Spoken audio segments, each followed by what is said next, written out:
Let's be honest. You're not lazy, you're not broken, you're not doomed to stay stuck forever. But right now, you probably feel like you are. You wake up tired even after sleeping. You've got a list of things to do, yet somehow, none of them get done. It's not the end of the road. It's a signal, a message from your mind and body telling you something deeper needs to shift. The more you push yourself to act, the more your body resists. There's a reason you're stuck, and more importantly, there's a way out. This is something different. Your brain tells you to move, but your energy just isn't there. That lack of motivation. So stop blaming yourself. Stop calling yourself unproductive or weak. This video is not a hype-filled pep talk. It's not going to scream at you or tell you to just hustle harder. This is the reset you've been needing. This is how you rewire your mind, even when you feel like doing nothing at all. Let's begin. If we just had more of it, we could move mountains. But the truth is, motivation isn't what drives action. Action is what drives motivation. The moment you complete even the smallest action, your brain releases a burst of dopamine, the neurochemical tied to reward and motivation. Before you know it, you're in motion. You've moved from paralysis to progress. That release tells your brain, this feels good, do it again. We often think of motivation as the fuel for action. That's where most people get stuck. They wait to feel ready. They wait for that spark, but the spark rarely comes on its own. You might be trying to do something that feels inconsistent with who you believe you are. Why? Because your brain is wired to protect you from discomfort. You may not be aware of it, but it creates resistance. And most meaningful action, especially in the beginning, feels uncomfortable. Start telling a new story. It requires effort, risk, uncertainty. Your brain associates those things with danger. Instead of saying, I'm not disciplined, say, I'm becoming the kind of person who follows through. Because what you believe about yourself shapes what you do. So when you think about starting something, even something small, your brain pulls back. It says, wait, it says later. It says, not now. The key isn't to force motivation. It's to change how your mind perceives effort. Just put on your shoes. Here's where things get powerful. The more decisions you make, the more resistance you face, the faster it. Researchers in behavioral psychology have found that small wins rewire your brain faster than big goals. It's called the micro-momentum principle. Instead of setting massive targets, you break your action into the smallest possible step. Not write a book, just open the document. Not go to the gym. That tiny shift creates what's called a success loop. So you take another step, then another.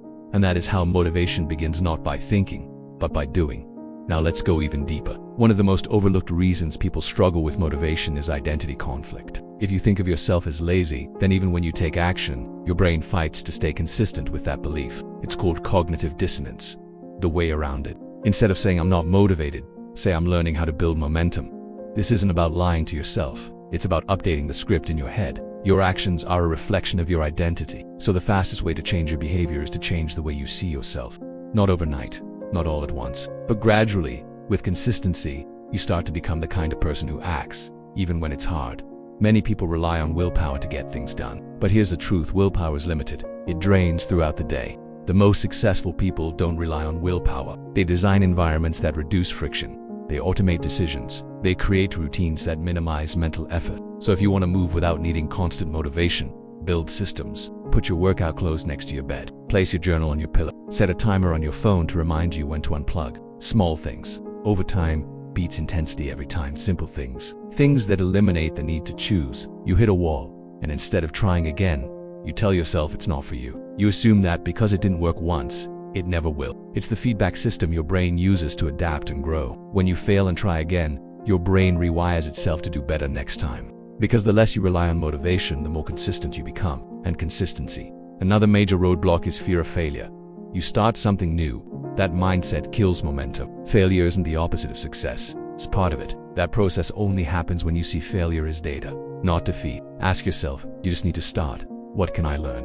What didn't work? What small change can I make next time? This mindset turns setbacks into stepping stones. It rewires your mind to keep going instead of shutting down. If you've watched this far, you're ready. Maybe it's writing down one sentence in your journal. Maybe it's turning off distractions for 5 minutes. Words matter. The way you talk to yourself. Not because it will change your life in one move, but because it tells your brain, I'm not stuck, I'm in motion. Instead of saying I have to work out, say I choose to take care of my body. Instead of I need to finish this task, say I get to make progress today. Even silently, shapes how you feel and what you do. It's about taking the next right step. When you say things like I have to, your brain feels trapped. It resists. But when you say I get to or I choose to, you reclaim your power. Every time you choose action over avoidance, you strengthen your mind. Try this. That small language shift makes a big difference. It turns obligation into empowerment. And when you feel empowered, you act. Here's what you need to understand above all else. Motivation is not the starting point, it's the result. When you change your story and take control of your environment, when you speak to yourself with power instead of pressure, it's what happens when you take action. When you create momentum, when you collect small wins and reframe your failures, you don't need to feel inspired to start. The feeling will follow. Let's bring it back to this moment. So here's what you do. Pick one small action, not 10, not 5, just one. Maybe it's standing up and stretching. Maybe it's drinking water. That action is your spark, and once you're in motion, you have power again. Because power isn't about being perfect. You may not feel like you have it in you right now. That's okay. This isn't about hype or hustle. This is about reclaiming control of your own mind. You don't need to wait for motivation. You can build it. You don't need to be at 100%. You just need to start where you are. Every small step counts. Every decision matters. And that's how rewiring happens. So if you've been waiting for a sign, this is it. You're not broken. You're just rewiring. No motivation. No problem. You've got what it takes. It's already in you. Now prove it to yourself. Start now.